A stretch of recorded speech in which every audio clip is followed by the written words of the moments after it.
शिवाय। प्रभुमीशमनीशमशेष गुणं गुणहीनमहेश गणाभरणं रणनिर्जित दुर्जय दत्तपुरं प्रणमामि शिवं शिवकल्पतरुं प्रणमामि शिवं शिवकल्पतरुं।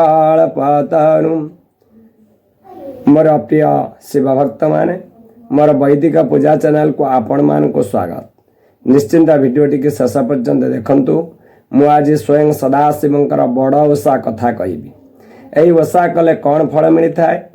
जेते संसार आंभर ओषा व्रत रही अछि सबुठारु एही ओषा श्रेष्ठ होइथिबारु एही ओषा को बड़ ओषा कहा जाए। कार्तिक मासरे एही ओषा एक मास धरी पालन करा जाए। स्त्री तैल आमिष तांबूल मैथुन पति सहवास एमान सब त्याग करिया को पड़िबो।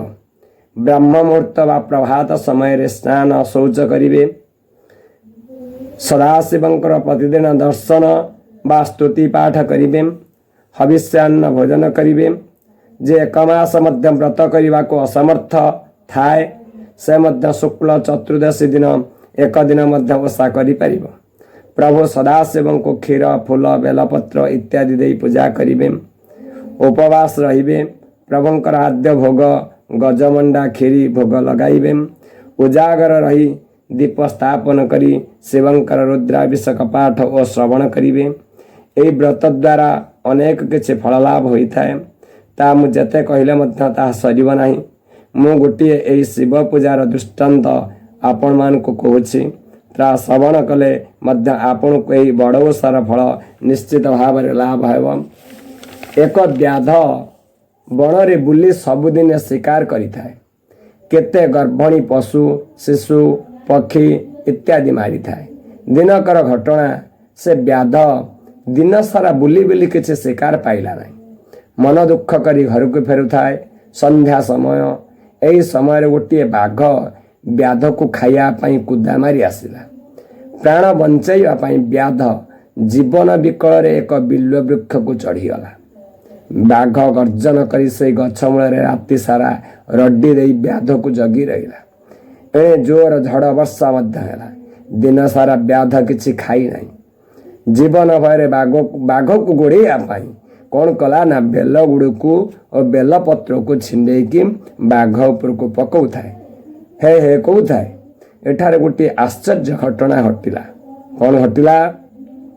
जो बेल पत्र छिंडाई पकाउथला ता वर्षा जल सह मिसी शिव मुंडरे आसी पड़ुतला। एही गछ मूलरे बहु दिनरु शिवलिंग रहितला। ताहा बणर पत्र घोड़ेई रहितला। केही जानि पारु नथिले। एही भली प्रहर प्रहर होई चारि थर वर्षा जल सह शिव मुंडरे बेलपत्र पड़िथिला। शिवंकर चतुर्थ प्रहर पूजा होइथिला। राति पाहिगला। बाघ पलाई जाइथिला। व्याध गछरु ओल्हेई आसी एही गछ मोर प्राण रखिछि बोली एहा कही से गछर चारिपटे बुली प्रदक्षिण करी गछ को नमस्कार करिथिला।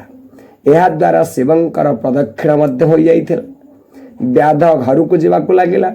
बाघ केउठी थिला किए जाने पुणी व्याध को अनुसंधान करी मारी खाई देथिला। जमगण माने जतबळे आसी पहुंचिले व्याधर आत्मा को नेबाकू किंतु शिवगण मान आसी जमदूत को मारी गोड़ाई।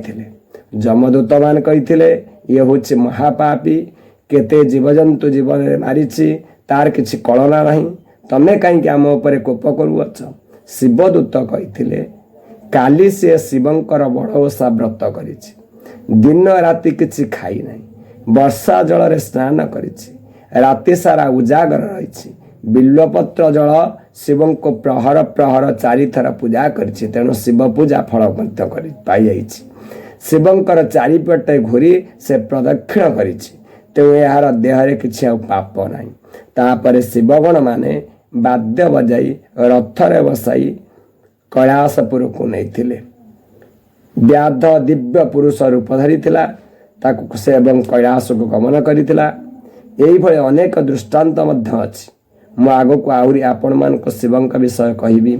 ଭିଡ଼ିଓଟିକୁ ସବସ୍କ୍ରାଇବ୍ ଲାଇକ୍ ସେୟାର କରନ୍ତୁ। ପୁଣି ଦେଖା ହେବା ପରବର୍ତ୍ତୀ ଭିଡ଼ିଓରେ।